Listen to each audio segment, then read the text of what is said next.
Yo-Yo Games, and he was the one that formed Yo-Yo Games and obviously promotes publishes Game Maker. So sorry, can I just add that in? I didn't mean to go off topic. Yeah, I think with the story of Xbox, I have quite a large page, let's say like 100 and something links of articles I wrote about, very specifically about Xbox.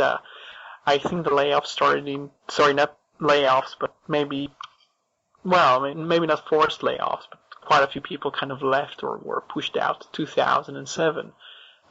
2007, we heard Microsoft, who's a anonymous employee of the of the company, he was talking about 15% of the people basically disappearing, as well as leaders of the Xbox 360 project, including the leader who was Peter. He left for Electronic Arts. I think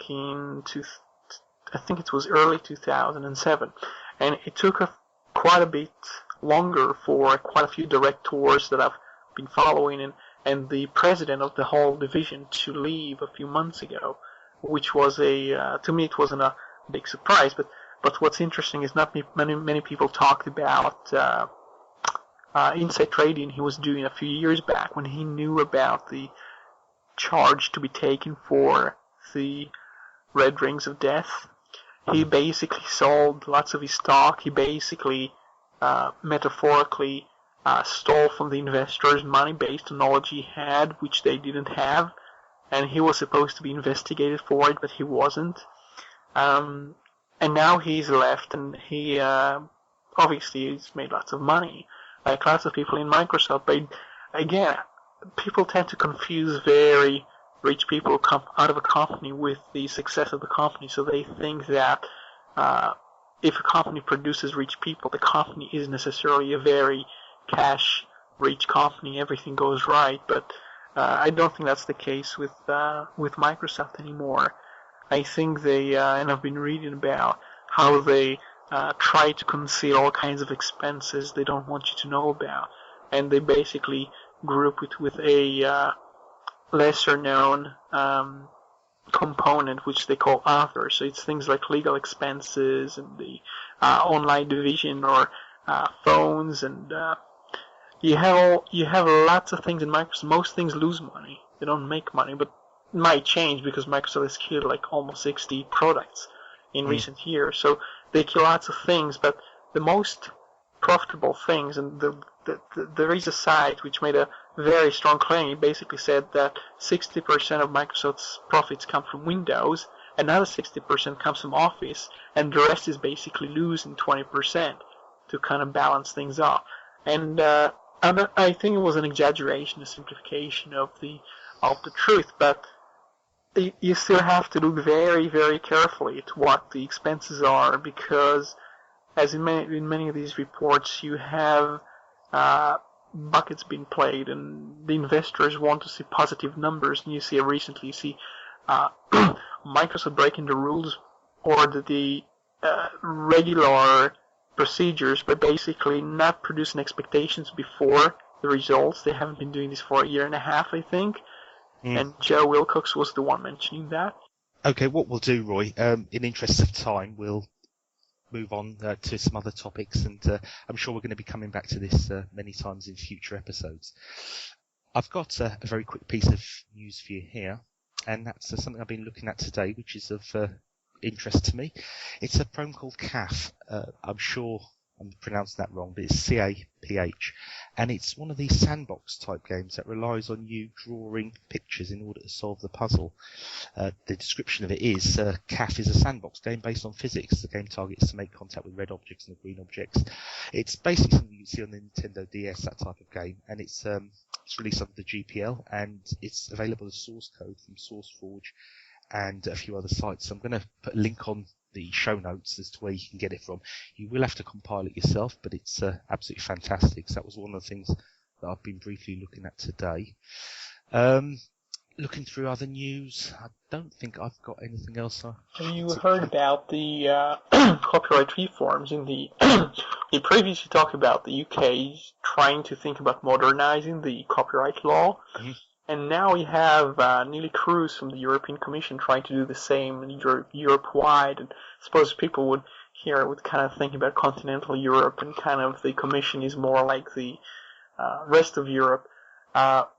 What she says is, I'll just read from her. She blogged about it, and lots of people don't read the blog. I kind of feel bad when I read the blog of Neely, and you see only like 100 people read it, or maybe 50 or so, and you kind of think, more people should read that. I've read all kinds of comments about it. I can quote a few. She did a whole speech about it. So it's kind of it's all in paper, and it's all basically her reading the thing. And she talks about Europeana, which is a kind of a portal of libraries, museums, and archives in Europe. And that's one example she gives of the reasons you need to have a modernized, reformed, kind of up-to-date thing which takes into account the web, where every time you view something, you make a copy of something, not just in your mind, but your computer basically makes a copy in cache or in memory, actual random access memory. So you have to not say, well, that's copyright infringement. We kind of say, well, we don't care about that. You just have to change the law.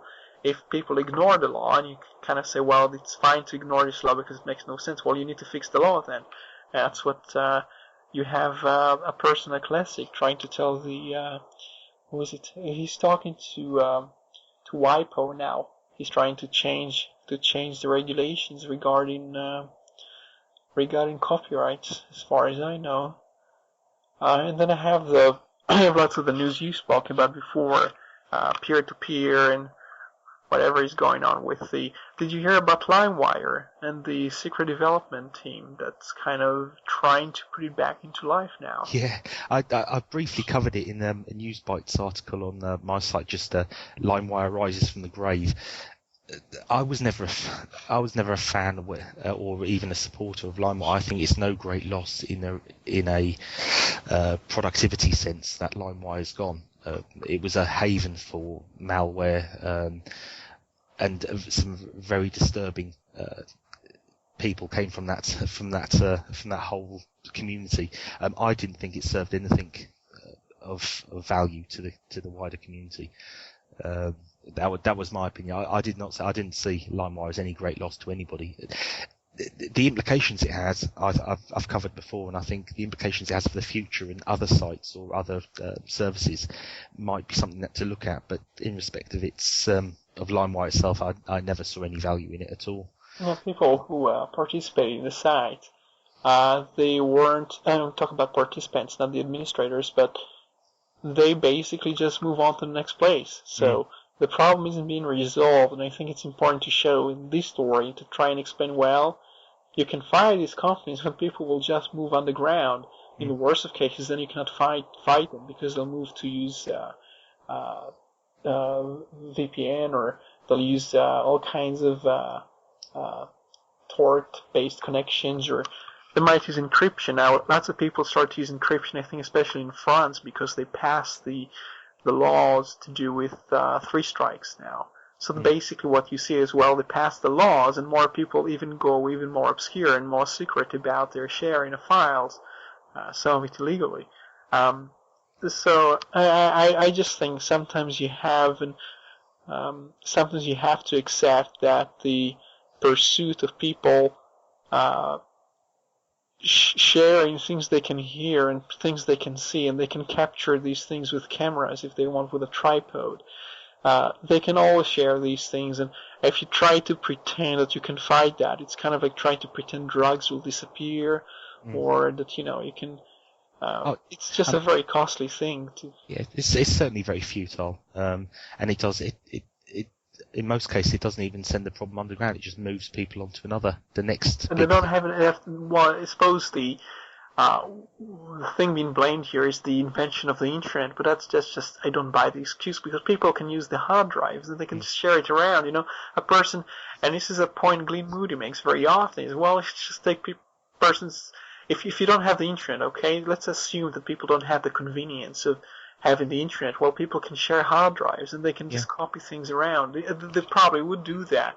I mean, before the internet, you're talking about the age of floppies and things, and maybe some CD-ROMs, and which were expensive to burn. So we talk about early 90s and stuff. It was expensive to even get the equipment to do that. But nowadays, people just use the internet because, well, it's a convenient way of copying things, but it's not the only way of doing that.